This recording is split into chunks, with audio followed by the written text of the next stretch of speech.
Hey guys, as a lot of you already know, my name is Heather. I'm going to be doing your day's daily video recaps today, tomorrow, and Wednesday in place of Amy and James. I would first like to express my condolences to Amy and James and their family for their loss, and I would like to thank the Days community for being so welcoming. Y'all been so nice, and I really appreciate that. It makes this a little bit easier for me. So now we will get right to the update for today, Monday, February 22nd. Today's episode starts out at the pub where Brady and Ari are talking. Brady gets a text from EJ, and assuming it's about Sydney, he rushes out the door.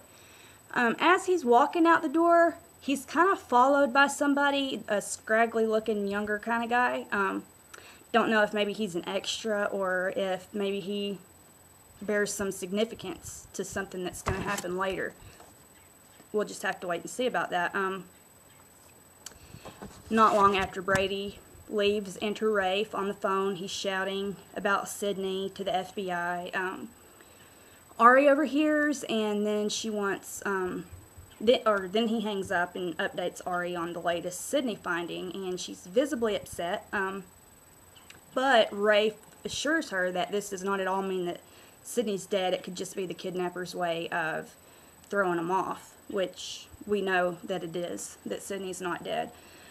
So, anyway, Ari wants to know if he has told Sammy of his intuition, and he says, no, I'm not going to tell her because she's kind of pushed me out, because she still blames me for the whole Sydney not being found thing. So, Ari thinks it's a good idea that he's given her space.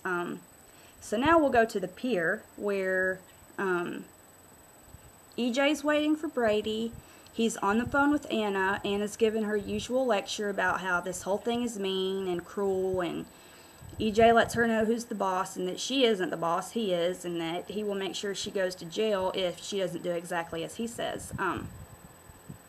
Then he hangs up because Brady is approaching. He tells Brady Sydney is dead. Brady obviously upset, shocked. He then tells Brady that he would like him to be the one to let Nicole know, as he feels she should hear it from somebody that cares for her, as EJ does not care for her. After that, Ari comes to the pier.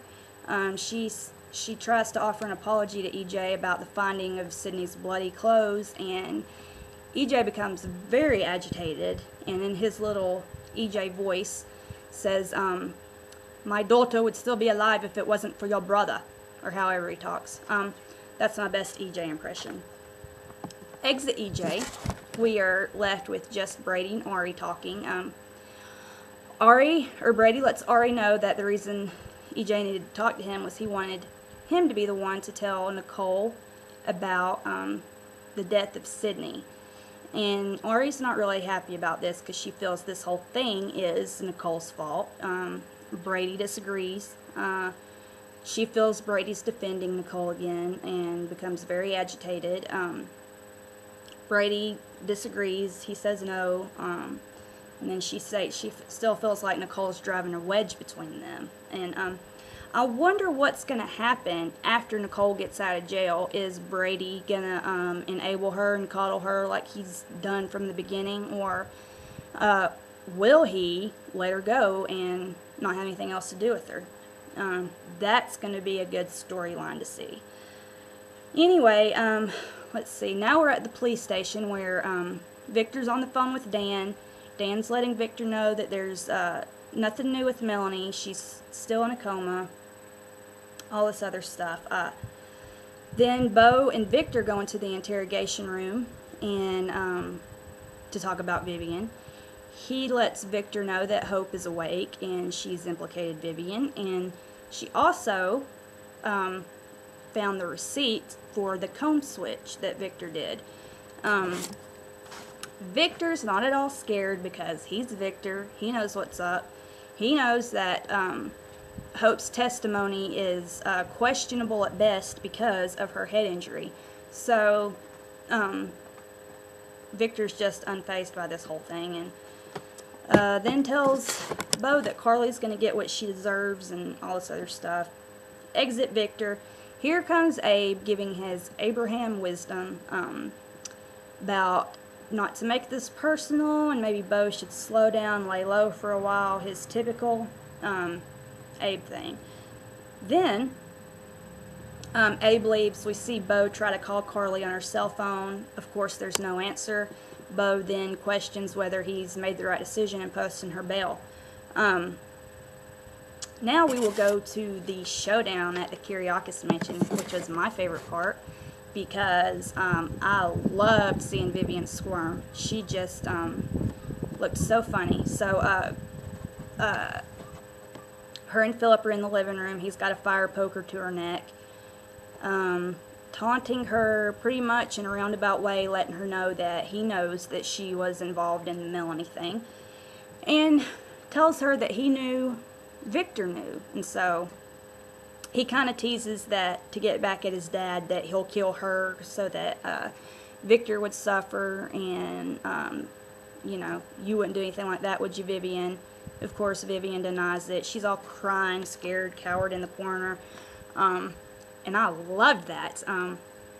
We don't really get to see, we've not really seen Vivian show any emotion at all since she's been back, and she was very emotional about the whole thing. And meanwhile, Victor's outside on the phone with Dan, where he tells him Melanie's woken up.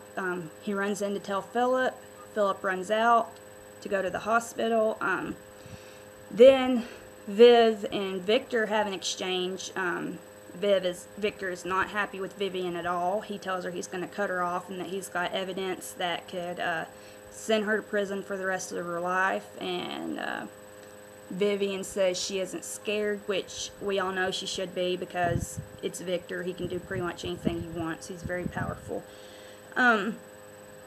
Anyway, what else? Oh, we'll go to the hospital, where Mel is awake. She wants Philip. Carly's in there kind of letting her know what happened, letting her know that she was shot. And then Melanie remembers that Carly was the one who shot her, starts screaming in terror. Enter Dan, makes Carly leave. Dan tells her about all that Carly did to help save her, about giving her blood. So now Carly wants to talk, or Mel wants to talk to Carly again. So in comes Carly, and Melanie wants to know, you know, why she did this for her. Then this is the scene where Carly tells her that she's her mother, and their eyes are just kind of locked on each other. Then that scene ends, so we won't see what happens with that till tomorrow. Let's see. Philip's in the hallway being stalled by Dan. He knows he's being stalled. And one of the last scenes is Rafe going to Sammy's apartment, beating on the door, looking for Sammy. And then, of course, who answers the door but EJ? And EJ gives his EJ glare to him. Then the show ends, and it gives previews into tomorrow's episode, where we see EJ asking Rafe, "Are you going to bring Sydney back?" And then we see Bo telling Viv that Carly is out on bail out in the streets. And then we see Mel screaming, "Get out," which we can assume is to Carly. So that is the recap for today, February 22nd. And bear with me, as I'm very new at this, and hopefully I will get better as the time progresses. And I will see you guys tomorrow. Bye-bye.